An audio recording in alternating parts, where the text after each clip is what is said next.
Hindu fire brand ನೇರ ನುಡಿಗೆ ಸ್ವಪಕ್ಷದಿಂದಲೇ ಸಂಕಷ್ಟ.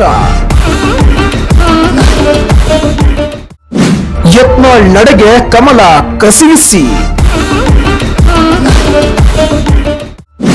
ಸ್ಟ್ರೇಟ್ ಫಾರ್ವರ್ಡ್ ನಾಯಕನಿಗೆ ಶಾಕ್ ಕೊಡಲು ಮುಂದಾಯ್ತಾ ಬಿಜೆಪಿ.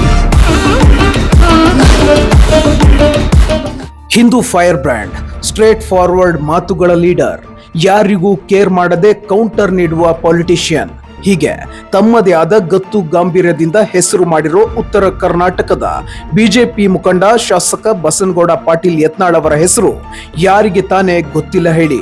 ಹೀಗೆ ತಮ್ಮದೇ ಆದ ವಿಶೇಷ ವ್ಯಕ್ತಿತ್ವದಿಂದ ಸದಾ ಸುದ್ದಿಯಲ್ಲಿರೋ ಯತ್ನಾಳ್ ಸಾಹೇಬ್ರ ಬಗ್ಗೆ ಸದ್ಯ ಸ್ವಪಕ್ಷದವರೇ ಅಸಮಾಧಾನ ಹೊರಹಾಕ್ತಿದ್ದಾರೆ. ಹೌದು, ಹೀಗೊಂದು ಬೆಳವಣಿಗೆ ರಾಜ್ಯ ಬಿಜೆಪಿ ರಾಜಕಾರಣದಲ್ಲಿ ಸದ್ಯ ಜೋರಾಗಿದೆ. ಯತ್ನಾಳ್ ಸಾಹೇಬ್ರು ಬಾಯಿ ಬಿಟ್ರು ಅಂದ್ರೆ ಹಲವರು ಕಂಗಾಲಾಗ್ತಾರೆ, ಇನ್ನು ಕೆಲವರು ಟೆನ್ಷನ್ಗೆ ಬಿದ್ದು ಬಿಡ್ತಾರೆ. ಆದ್ರೆ ಈ ಬಾರಿ ಶಾಸಕ ಬಸನಗೌಡ ಪಾಟೀಲ್ ಯತ್ನಾಳ್ ಅವರು ಕೊಟ್ಟಂತ ಹೇಳಿಕೆ ರಾಜ್ಯ ರಾಜಕಾರಣದಲ್ಲಿ ಅಲ್ಲೋಲ ಕಲ್ಲೋಲ ಸೃಷ್ಟಿಸಿದೆ. ಹಾಗಾಗಿಯೇ ಬಿಜೆಪಿ ನಾಯಕರು ಯತ್ನಾಳ್ ಅವರನ್ನ ಪಕ್ಷದಿಂದ ಉಚ್ಚಾಟನೆ ಮಾಡಬೇಕು ಅಂತ ಪಟ್ಟು ಹಿಡಿದಿದ್ದಾರೆ. ಪಕ್ಷ ಹಾಗೂ ಸ್ವಪಕ್ಷೀಯ ನಾಯಕರಿಗೆ ಮುಜುಗರವಾಗುವ ಹೇಳಿಕೆ ನೀಡುತ್ತಿರುವ ಬಿಜೆಪಿ ಶಾಸಕ ಬಸನಗೌಡ ಪಾಟೀಲ್ ಯತ್ನಾಳ್ ಅವರ ಬಗ್ಗೆ ಪಕ್ಷದ ನಾಯಕರಲ್ಲಿಯೇ ಆಕ್ಷೇಪ ಹೆಚ್ಚಾಗ್ತಿದೆ. ಯತ್ನಾಳ್ ಅವರು ಬಿಜೆಪಿಯಲ್ಲಿ ಯಾವುದೇ ತಪ್ಪು ನಡೆದ್ರೂ ಬಹಿರಂಗವಾಗಿ ಹೇಳ್ತಾರೆ. ಬಿಜೆಪಿಯ ಪ್ರಭಾವಿ ನಾಯಕ BS ಯಡಿಯೂರಪ್ಪ ಹಾಗೂ ಈಗ ಇರುವ ರಾಜ್ಯಾಧ್ಯಕ್ಷ BY ವಿಜಯೇಂದ್ರ ವಿರುದ್ಧವೂ ಅವರು ಗುಡುಗಿದ್ದಿದೆ. ಈಚೆಗೆ ಅವರು ಮಾಡಿರುವ ಗಂಭೀರ ಆರೋಪವು ರಾಜ್ಯ ರಾಜಕಾರಣದಲ್ಲಿ ಹಲ್ಚಲ್ ಎಬ್ಬಿಸಿದೆ. ರಾಜ್ಯ ಸರ್ಕಾರವನ್ನ ಬೀಳಿಸುವ ಉದ್ದೇಶದಿಂದ ಪ್ರಭಾವಿ ನಾಯಕರೊಬ್ಬರು ಬರೋಬ್ಬರಿ 1,000 ಕೋಟಿ ರೂಪಾಯಿ ಎತ್ತಿಟ್ಟಿದ್ದಾರೆ ಅಂತ ಬಸನಗೌಡ ಪಾಟೀಲ್ ಯತ್ನಾಳ್ ಹೇಳಿದ್ದಾರೆ. ಈ ಸಂಬಂಧ ಕಾಂಗ್ರೆಸ್ ಈಗಾಗಲೇ ದೂರು ದಾಖಲಿಸಿದೆ. ಇದೀಗ ಬಿಜೆಪಿಯಲ್ಲಿಯೇ ಯತ್ನಾಳ್ ಅವರನ್ನ ಪಕ್ಷದಿಂದ ಉಚ್ಚಾಟನೆ ಮಾಡಬೇಕು ಅನ್ನುವ ಆಗ್ರಹ ಕೇಳಿ ಬಂದಿದೆ. ಯತ್ನಾಳ್ ಅವರ ಹೇಳಿಕೆಗೆ ಪ್ರತಿಕ್ರಿಯೆ ನೀಡಿರುವ ಕೇಂದ್ರ ಸಚಿವ ಪ್ರಹ್ಲಾದ್ ಜೋಶಿ, ಶಾಸಕ ಬಸನಗೌಡ ಪಾಟೀಲ್ ಯತ್ನಾಳ್ ಅವರ ಹೇಳಿಕೆಗಳು ಪಕ್ಷದ ಹೈಕಮಾಂಡ್ ಹಾಗೂ ರಾಷ್ಟ್ರೀಯ ನಾಯಕರ ಗಮನಕ್ಕೆ ಬಂದಿವೆ. ಯತ್ನಾಳ್ ಅವರು ಪಕ್ಷದ ನೀತಿ ನಿರೂಪಣೆಗೆ ವಿರುದ್ಧವಾಗಿ ಮಾತನಾಡುತ್ತಿದ್ದಾರೆ ಅಂತ ಅಸಮಾಧಾನ ವ್ಯಕ್ತಪಡಿಸಿದ್ದಾರೆ. ಏನೇ ವಿಚಾರಗಳಿದ್ರೂ ಪಕ್ಷದ ವೇದಿಕೆಯಲ್ಲಿಯೇ ಎಲ್ಲವನ್ನ ಚರ್ಚಿಸಬೇಕು, ಯಾರೂ ಸಹ ಬಹಿರಂಗವಾಗಿ ಹೇಳಿಕೆ ಕೊಡುವುದು ಸರಿಯಲ್ಲ ಎಂದಿದ್ದಾರೆ. ಇತ್ತ ಸಂಸದ ಕೋಟಾ ಶ್ರೀನಿವಾಸ್ ಪೂಜಾರಿ ಕೂಡ ಹೇಳಿಕೆ ನೀಡಿದ್ದು, ಪಕ್ಷದ ರಾಜ್ಯಾಧ್ಯಕ್ಷರಾಗಿ BY ವಿಜಯೇಂದ್ರ ಅವರನ್ನ ಹೈಕಮಾಂಡ್ ನೇಮಕ ಮಾಡಿದೆ.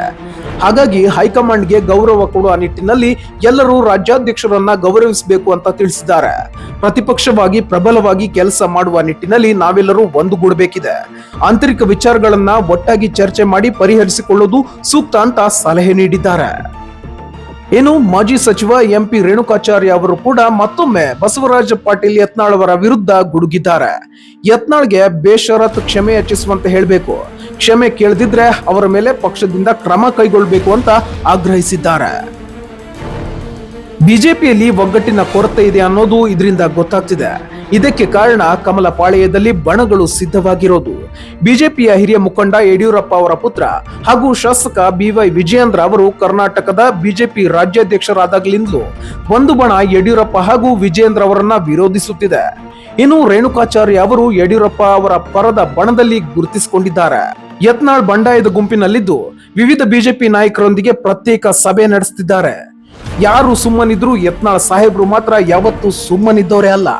ತಮ್ಮ ಅನಿಸಿಕೆಗಳನ್ನ ನೇರವಾಗಿ ಹೇಳಿಬಿಡೋ ಜಾಯಮಾನ ಅವರದ್ದು. ಯಾರು ಏನೇ ಅನ್ಕೊಂಡ್ರು ನಾನು ಇರೋದು ಹೀಗೆ ಅಂತ ನೇರವಾಗಿ ಮಾತಾಡಿ ತಮ್ಮ ಅಭಿಪ್ರಾಯ ಹೇಳಿಬಿಡ್ತಾರೆ ಯತ್ನಾಳ್. ಇನ್ನು ಬಿಜೆಪಿ ಪಕ್ಷದಲ್ಲಿ ಮನೆಯೊಂದು 3 ಬಾಗಿಲು ಎಂಬಂತಾಗಿದೆ.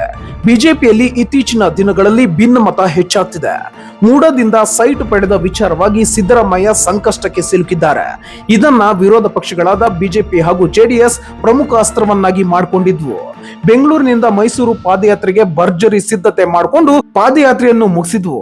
ಆದ್ರೆ ಬಿಜೆಪಿಯ ಒಂದು ಬಣ ಇದರಿಂದ ಅಂತರ ಕಾಯ್ದುಕೊಂಡಿತ್ತು. ಇದೆಲ್ಲದರಿಂದಲೇ ಗೊತ್ತಾಗ್ತಿದೆ ಕಮಲ ಪಾಳೆಯದಲ್ಲಿ ಬಣಗಳ ಕಾದಾಟ, ಭಿನ್ನ ಮತಗಳ ಗುದ್ದಾಟ ಜೋರಾಗಿದೆ ಅಂತ. ಅದೇನೇ ಆಗಿದ್ರು ಫೈರ್ ಬ್ರ್ಯಾಂಡ್ ಬಸನಗೌಡ ಪಾಟೀಲ್ ಯತ್ನಾಳ್ ಅವರು ಮಾತ್ರ ಯಾವುದಕ್ಕೂ ಯಾರಿಗೂ ಕೇರ್ ಮಾಡಿಲ್ಲ, ಕೇರ್ ಮಾಡೋದು ಇಲ್ಲ ಅನ್ನೋದು ಮಾತ್ರ ಕಟು ಸತ್ಯ. ಅವರು ಅಂದು ಕೂಡ ಇಂದು ಕೂಡ ಇದ್ದುದನ್ನ ಇದ್ದಾಗೆ ಹೇಳೋರು, ನೇರ ನುಡಿ ನೇರ ನಡೆಯಲ್ಲಿ ಸಾಗೋರು. ಈ ಬಣಗಳ ಒಳಜಗಳ ಅದೆಲ್ಲಿಗೆ ಹೋಗಿ ನಿಲ್ಲುತ್ತೆ ಅನ್ನೋದನ್ನ ಕಾದು ನೋಡ್ಬೇಕಿದೆ. ನ್ಯೂಸ್ ರಿಪೋರ್ಟ್ ಪ್ರತಿಧ್ವನಿ ಟಿವಿ ಮುಧೋಳ.